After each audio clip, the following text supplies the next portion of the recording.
Your Thanksgiving Day, and happy Thanksgiving to you. Happy Thanksgiving. Yes. When we talk about this rail strike, Congress has acted on this issue in the past. Should Congress step in now and prevent a strike?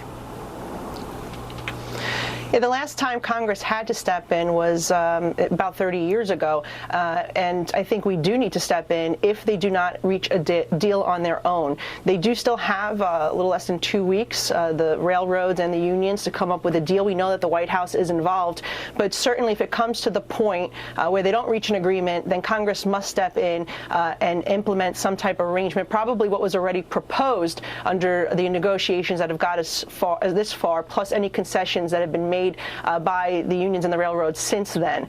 This is critically important. If you look what happened this weekend in the Northeast, you saw frigid temperatures, a massive snowstorm. People need to know that our diesel reserves are at the lowest since 1951.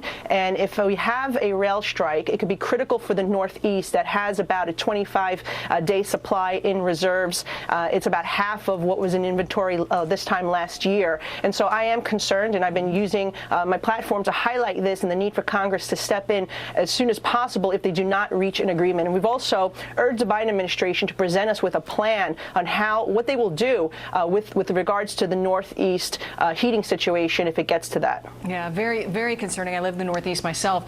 Not directly engaged is what President Biden has said regarding this round, what's happening now. He did in the past, but here's what was said from the White House podium. Karine Jean-Pierre weighing in on the thoughts from the administration.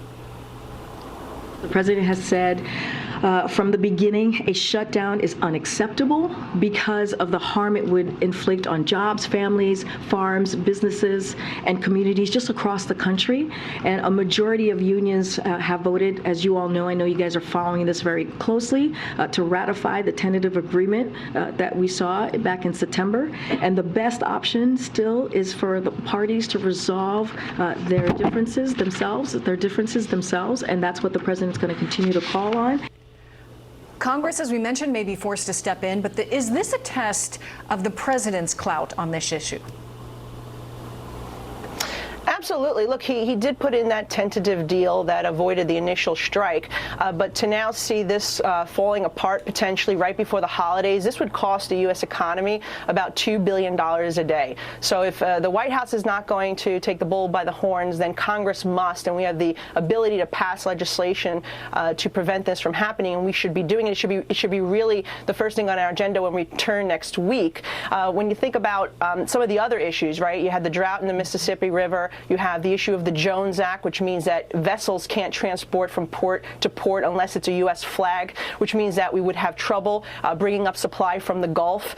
So really, and then on top of that, you have the issues that are happening in Europe, right, with Russia. They're going to stop importing crude December 5th. So there's a lot going on here, not just here domestically, but internationally, that could affect our ability to heat homes here in the United States. And the President of the United States certainly should be making this a #1 priority. Okay, it's not just about transporting Christmas gifts for the holidays. Right. It's about actually transporting what we use, chemicals for water treatment, everything that we need to survive, really, including heat and energy, which impacts everything, food included. So I'm looking forward to working. I'm willing to work. We have ideas and some ways that we can avert this issue, but it is the responsibility of Congress to step in, and we must do that just as we did in the 90s. Yeah, you know, it's tough. A divided Congress right now is not unusual, of course.